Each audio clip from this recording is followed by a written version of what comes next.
Então, vamos dar continuidade à série de entrevistas que estamos fazendo com os professores que lecionam aqui na FESP Faculdades.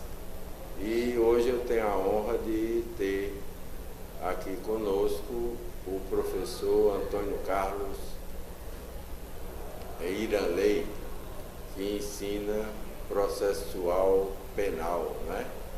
Isso. Pronto, então eu queria que o senhor fizesse um conceito, o seu conceito sobre a FESP Faculdades, e depois a gente conversa sobre a matéria que o senhor leciona aqui na FESP Faculdades.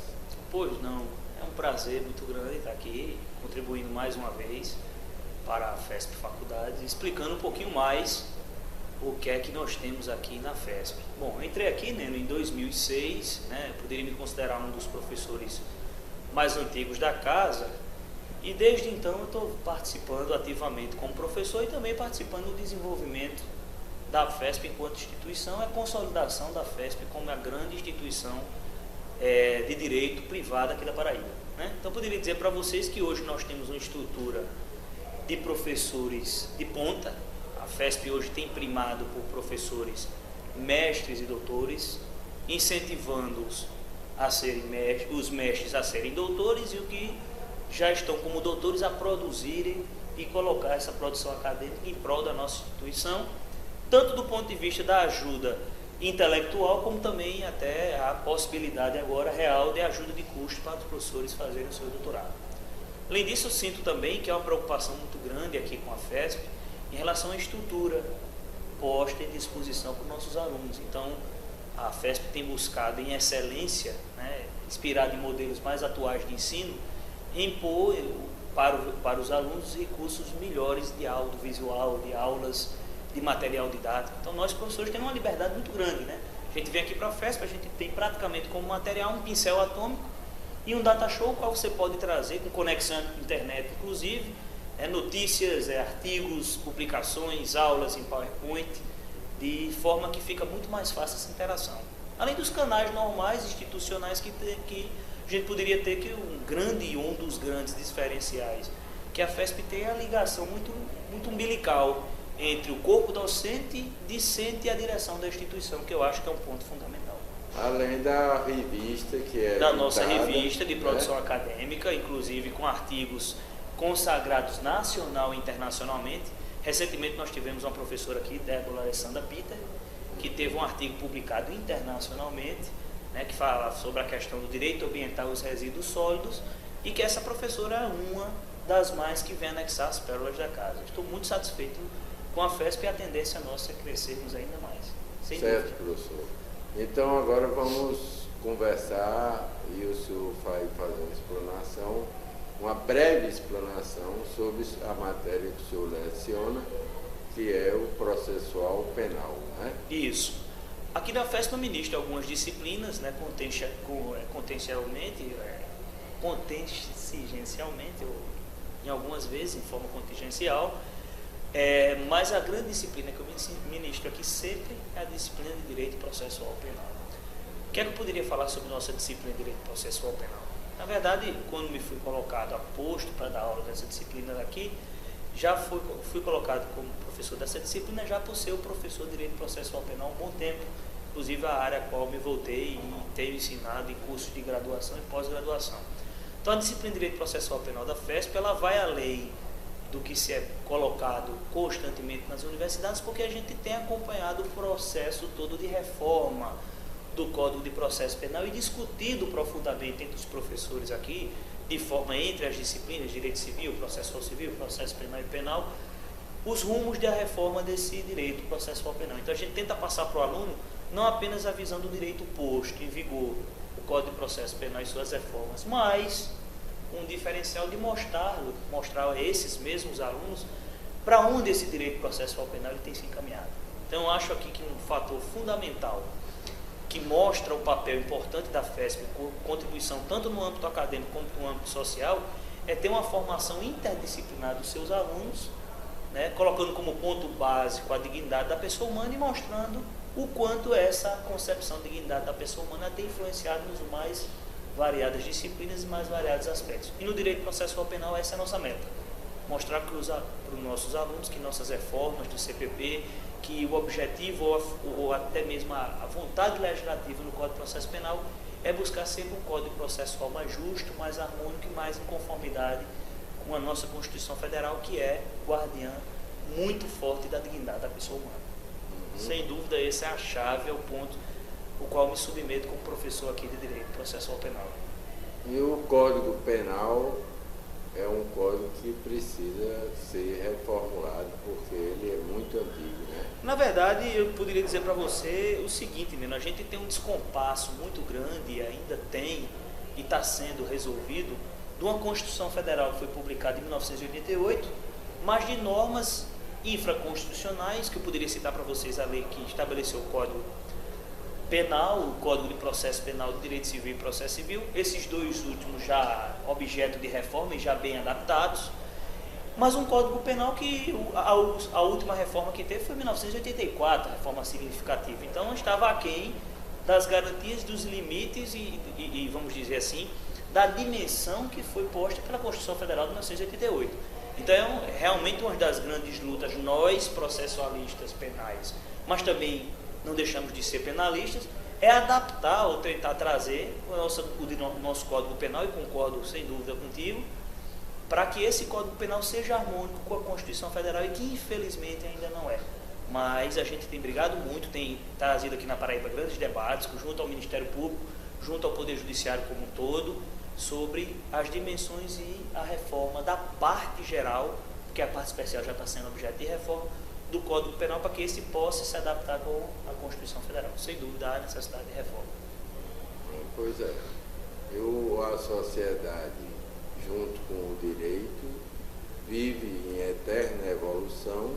Sem dúvida. Então, nada mais necessário do que chamar para os dias atuais o Código Penal, que é uma coisa muito interessante e necessária. Né? Sem dúvida, faz-se urgente, como já se fez no Código de Processo Penal e continua se fazendo. Muitas leis já alteraram o Código de Processo Penal de forma substancial, na parte de provas, do Tribunal do Júri, dos próprios ritos, né? E agora, mais recentemente, a próxima lei que irá alterar a parte introdutória de princípios e inquérito, que deixa de ser inquérito policial e vira investigação criminal, mas não adianta eu ter uma lei processual adequada à Constituição Federal, enquanto a lei material não encontra-se em perfeita harmonia, que é o Código Penal. Então é uma próxima luta, um próximo passo, e tenho a plena certeza que a FESP estará contribuindo academicamente para que esse novo passo seja galgado. Sem dúvida nenhuma, né? Pois é, e embora que tudo tenha que passar através do Congresso Nacional, Verdade. Que são os legisladores que fazem com que nós, operadores do direito, eu, futuro operador, e o senhor, operador do direito, nos dias atuais, precise que o juiz chame para os dias atuais, através de uma interpretação da hermenêutica que use, para que seja mais consensual e atualizar o código, para que o povo tenha o direito real, atual, através dos senhores que trabalham com o direito, como também com os juízes. Agora, o parlamento tem que adequar essa coisa que é necessária para os dias atuais no Código Penal brasileiro, né? Sem dúvida, principalmente, na verdade eu poderia dizer o seguinte, o movimento que vem acompanhando as mudanças de paradigmas na seara constitucional, na verdade não é a mudança de paradigma, mas a fixação do paradigma constitucional de 1988, ela tem sido muito mais pelo âmbito dos tribunais e da atividade judiciária e da doutrina, mas a gente vai se consolidando, e há uma semelhança muito grande desse processo no âmbito penal como houve no âmbito civil. Não é pouco, você poderia lembrar, você está estudando direito, está vendo isso, Neno, que nós temos um Código Civil atualizado em 2002. Mas antes do Código Civil de 2002, já existia por parte da doutrina e da jurisprudência uma pressão muito grande de decisões no sentido de adaptação. de conformidade com o direito civil, com a Constituição Federal. Inclusive temos expoentes aqui na Paraíba de nome forte, como nós temos o desembargador Arnaldo Quiroga, que foi um dos grandes juristas paraibanos que antes da reforma do Código Civil já reconhecia institutos como a união estável ou a relação da união estável, apesar do Código 916 não reconhecer essa união, e até os direitos dos filhos que eram havidos fora do casamento. Isso insere de jurisprudência.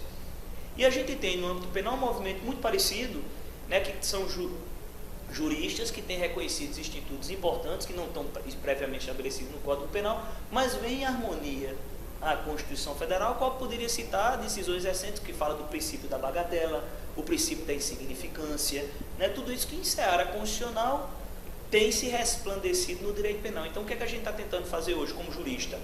Tentando trazer a Constituição Federal para dentro do direito penal e interpretá-lo à luz da Constituição, tentando suprir sua lacuna, que é efetivamente o há, e tentando adaptar da melhor forma possível para que a prestação jurisdicional, antes de ser uma prestação jurisdicional com base no Código de 1940, né, seja mais um código que tenha inspiração constitucional de 1988. Então, nessa briga entre a lei do Código Penal, que estabelece determinada matéria, da Constituição Federal, que estabelece com uma profundidade maior, é que a atividade judicial tem se encaminhado. Mas a posição do Legislativo em nosso favor será fundamental.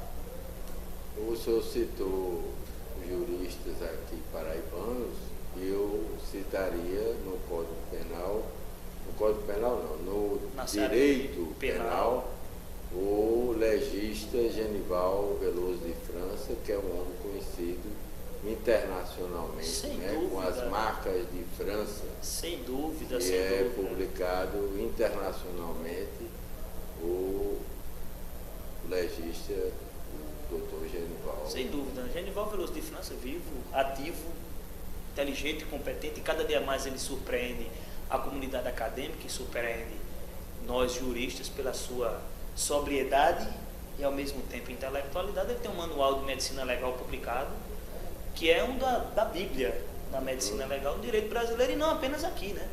Ele é tido no mundo inteiro como referência, né?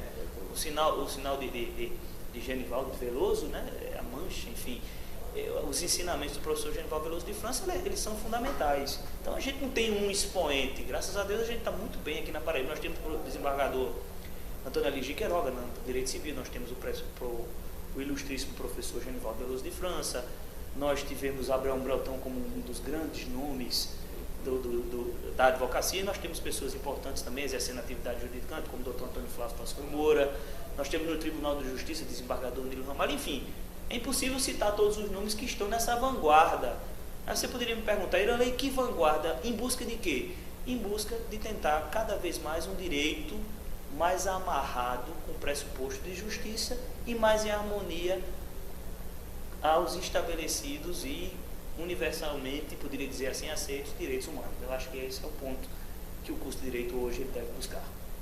Pois, professor Antônio Carlos de Iranley, eu agradeço demais a sua participação nessa série de entrevistas que a FESP Faculdade está fazendo com o seu corpo docente, e espero que quando o senhor tiver qualquer coisa que vá acrescentar mais ainda no currículo que a FESP procura sempre ter, e estou aqui à sua disposição para a gente conversar novamente a respeito do direito penal ou de outra faceta do direito, que o direito é uma coisa que tem uma gama de saber e dá a nós discentes e também aos docentes, sempre tem uma curiosidade a mais para se falar e para se colocar à disposição do mundo, porque toda essa entrevista está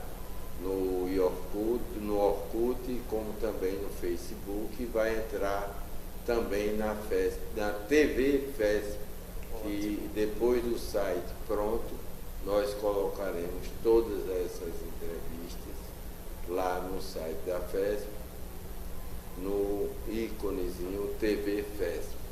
Muito obrigado e estou aqui sempre à sua disposição.